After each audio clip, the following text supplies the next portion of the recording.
माननीय सभापति महोदय, आज माननीय गृह मंत्री जी के द्वारा जो जम्मू कश्मीर आरक्षण विधेयक रखा गया है, इसका समर्थन करते हुए मैं कहना चाहूंगा कि हमारे प्रतिपक्ष के विद्वान प्रतिनिधि विवेक तनखा जी ने आज एक विवेकपूर्ण बात कही कि यह सत्य है कि कश्मीरी पंडितों का जेनोसाइड और नरसंहार हुआ था।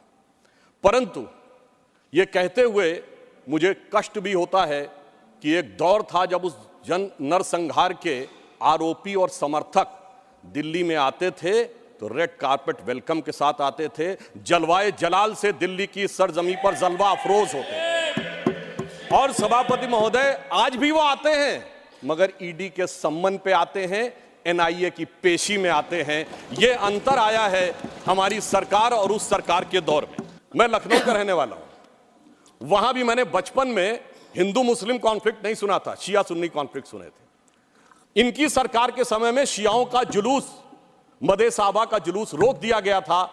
22 साल तक रुका रहा। जब हमारी सरकार आई उसके बाद वहां पर शियाओं का मदे साहबा का जुलूस निकलने की स्थिति आई। मैं पूछना चाहता हूं भाई, हिंदू मुस्लिम के लिए हमारे ऊपर आरोप लगाते हो, ये शिया सुन्नी के बीच में जो होता था वो भी शांतिपूर्वक हमारे दौर में हुआ, कश्मीर हो या देश का कोई और हिस्सा हो।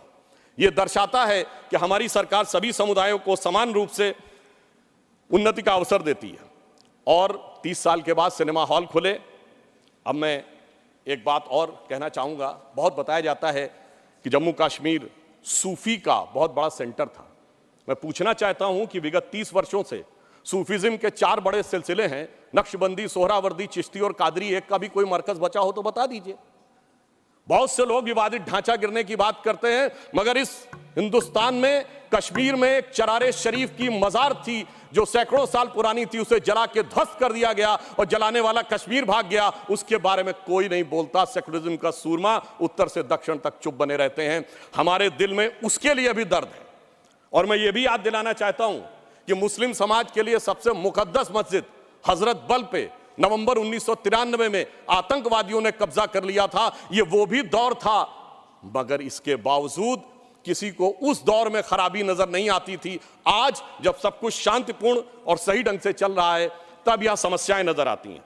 सेंट्रल गवर्नमेंट ने बहुत सारे इंफ्रास्ट्रक्चर प्रोजेक्ट्स अप्रूव किए हैं, सेंट्रल यूनिवर्सिटीज बनाई हैं, लद्दाख में सेंटर फॉर बुद्धिस्ट स्टडीज भी बनाया गया है और इसके अलावा IITs, IIMs और 2 एम्स बनाए गए हैं। प्रधानमंत्री ग्राम सड़क योजना में पहले 158 किलोमीटर की सड़कें बनती थी, अब 8068 किलोमीटर की सड़कें बनी हुई हैं। परंतु इसी के साथ साथ मैं ये भी कहना चाहता हूं कि मोदी सरकार के शासनकाल में आने के बाद अब मॉर्टेलिटी रेट जो 22 पे था वो अब 14.3 पे आ गया है। पहले केवल 47 जन औषधि केंद्र थे 2019 से पहले, अब 227 हो गए हैं। और सबसे बड़ी बात यह है कि आज दुनिया का सबसे ऊंचा पुल जो 1315 मीटर का है वो आज चिनाब नदी के तट के ऊपर बना हुआ है। यह दर्शाता है कि कश्मीर किस नई ऊंचाई की तरफ जा रहा है। महोदय, मैं याद दिलाना चाहता हूं, हमारे बचपन में जिस जमाने में कश्मीर में आतंकवाद फैला था तो हम लोग कहते थे झेलम नदी का प्राचीन वैदिक नाम है वितस्ता और चिनाब का है अक्सिनी।